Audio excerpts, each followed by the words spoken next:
4 biobancos autorizados por la Consellería, que son además del de Vigo, el de Santiago, Coruña y Lugo. ¿Qué más te decía con respecto a esto? Sí. Entonces, decirte que dentro de las colecciones que tenemos, la colección del Banco de Cerebros sí que es la única que existe en Galicia. ¿Y qué tipo de muestras o qué tipo de dolencias son las más frecuentes? Imagino que tienen de muchas, claro. Pero bueno, ¿cuáles serían así las más...? O sea, tenemos el biobanco comenzó con 2 colecciones, una la del Banco de Cerebros, que tiene cerebros de enfermedades neurodegenerativas como Alzheimer, Parkinson, enfermedades por priones y tal. Y luego empezó también con el banco de tumores, donde está todo tipo de tumores. Desde entonces se fueron creando colecciones de otras patologías hasta ahora que tenemos, no sé si más de 20 colecciones. Entonces ahí pues tenemos colecciones de, por ejemplo, de esclerosis múltiple o de muestras de pacientes con cáncer tratados con inmunoterapia.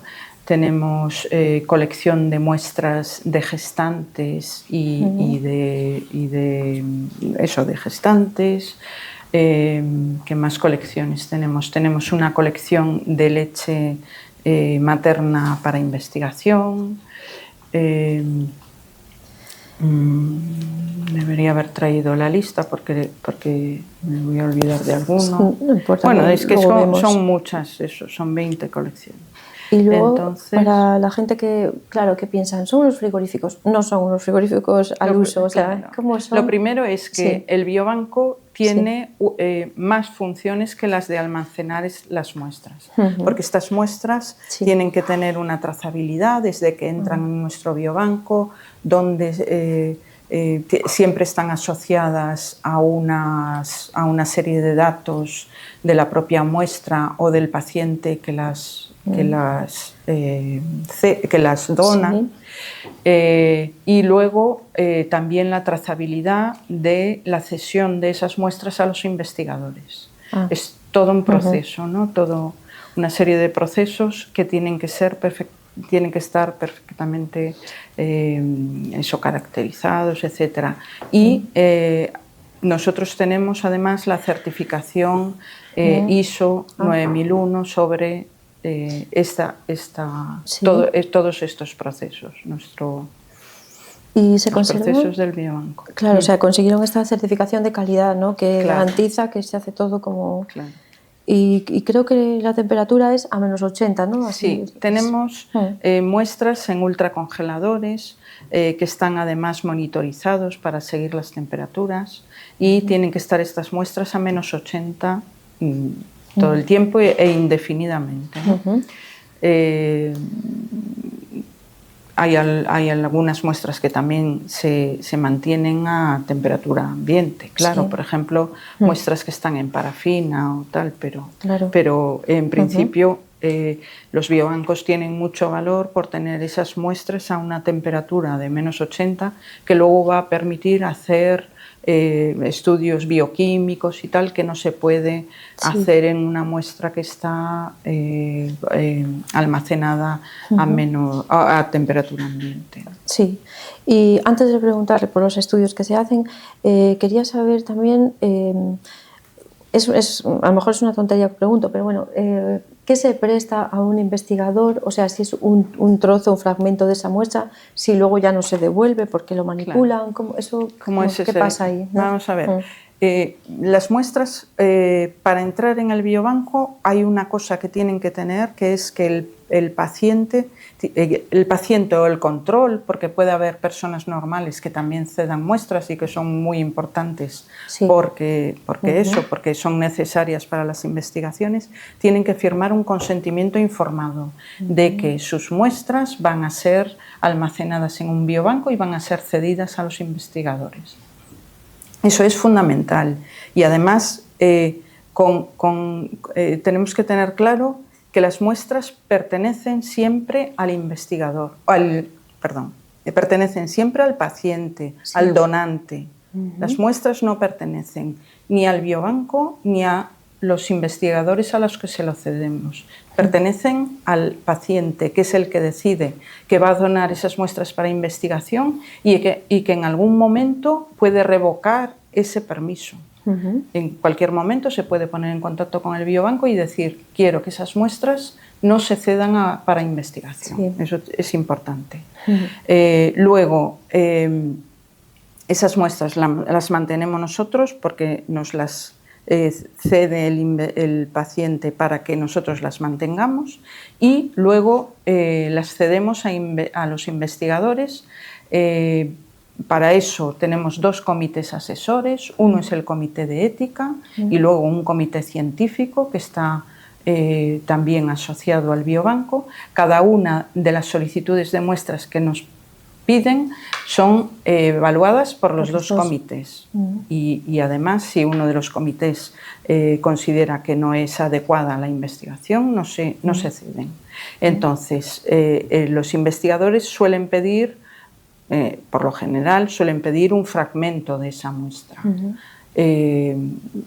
Nosotros intentamos que nunca nos quedemos sin esa muestra, porque en muchas ocasiones esas muestras son muestras excedentes, la mayoría son muestras excedentes de diagnóstico.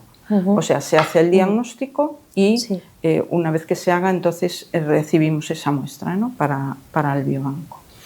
Entonces solicitan un fragmento, nosotros hacemos un acuerdo con el investigador.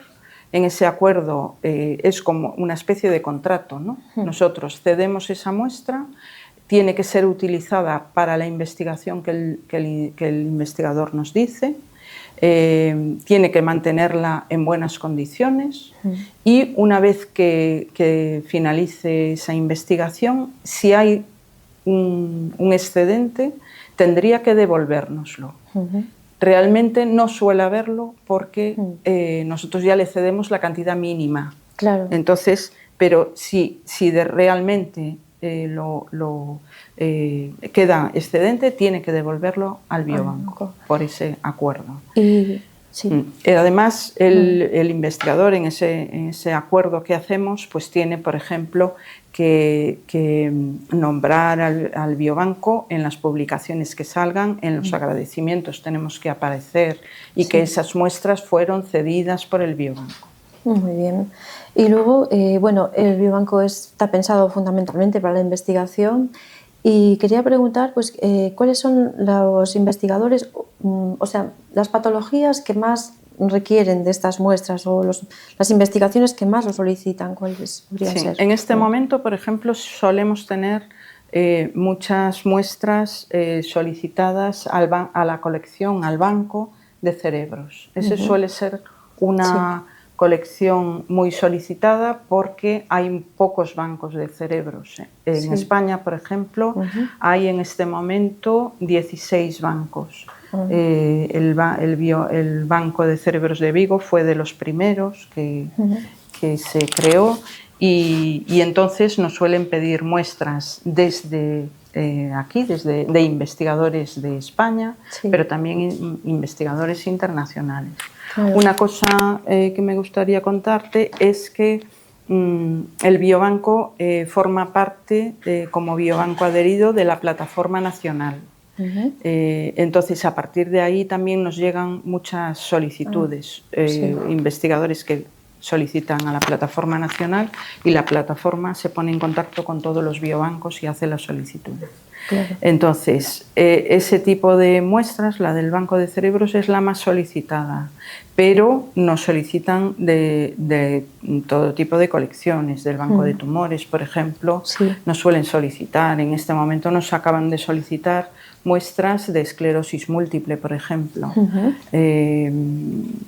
Pues las de COVID, por ejemplo, nosotros tenemos una cohorte muy completa de muestras de COVID, pues de cuando fue la pandemia, ¿no? Y entonces esa colección fue muy solicitada y sigue siéndolo, porque tiene, además de las muestras, tiene de cada paciente una serie de muestras obtenidas de distinto, o sea, tener suero, plasma, exudado nasofaríngeo, etcétera. PBMCs y tal. Y entonces solicitan mucho porque además tiene una base de datos muy completa de cada uno de los pacientes y de cada una de las muestras. Claro. Entonces fue una colección a la que se le solicitaron muchas muestras y que luego se obtuvieron muchos resultados con ellas, claro. Que eso también es importante. Las publicaciones en las que sale o comunicaciones a congresos, claro. Que los investigadores, cuando hacemos el acuerdo, también tienen la obligación de enviarnos las copias. Las publicaciones que hacen, claro. Y no sé si tiene ahora el dato de esta cohorte de COVID, de cuántos se trata, de cuántas muestras. Sí, son más de 600 pacientes. Yo no recuerdo ahora cuántas muestras son. Está bien así, 600 pacientes. Y no sé si, bueno, aquí también ven las tendencias en la investigación, o sea, cuando se investiga más una patología que otra, ¿no? No sé si se ve eso desde el biobanco. Se ve, un caso claro es el de COVID, sobre el que hubo mucha investigación desde entonces y entonces está muy solicitada. Otras, pues vamos a ver qué podría, otro tipo de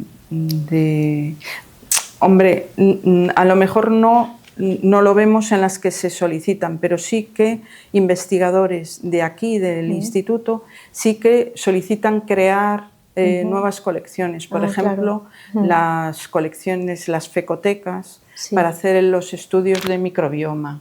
Entonces, estas son colecciones que desde hace unos pocos años pues los investigadores, claro, empezaron a solicitar y se empezaron a hacer. Tenemos, por ejemplo, además de las muestras típicas de derivados sanguíneos y de muestras de tejido, ahora tenemos colección de orina, la colección de leche, la fecoteca, que son muestras nuevas. Y otro aspecto al tipo de muestras que tiene un biobanco, ahora cada vez más se solicitan muestras pues como organoides, como impresión 3D, entonces son los llamados biomodelos. Entonces lo que estamos haciendo en este aspecto es participar en proyectos de investigación, pues por ejemplo con la universidad, que para poder en el futuro disponer de este tipo de muestras. Si me puedo explicar un poco más en qué consisten, o sea, me hablaba de impresión 3D y no soy capaz de hacerme una idea un poco, ¿no? De qué tipo de trabajo. Impresión 3D nosotros en este momento aún no tenemos ninguna, no estamos participando en ningún proyecto, aunque sí participamos en un proyecto europeo que es lo que se llama Iberos Plus, que con la universidad, con el IP es Pío González, y dentro de ese proyecto hay investigadores que ofrecen la impresión 3D. Muy bien. Y bueno, cuando hablábamos de que cualquier país puede solicitar muestras, no sé si hay algún país que es más frecuente que solicite que otros. No, o sea, nosotros tuvimos, que yo recuerde, pues de Estados Unidos, de Canadá, tuvimos hace poco de Francia. En este momento estamos con una solicitud de muestras de Alemania, pero no hay uno que sea más fijo. No. Y luego, bueno, aceptan donaciones, que supongo, ¿no? Entonces, yo quería preguntar, ¿qué hay que hacer para decir, pues yo voy a donar? Y también si tienen demanda especialmente de alguna, o sea, si hay alguna que les interese más, para que el paciente diga, bueno, vale, pues yo sí.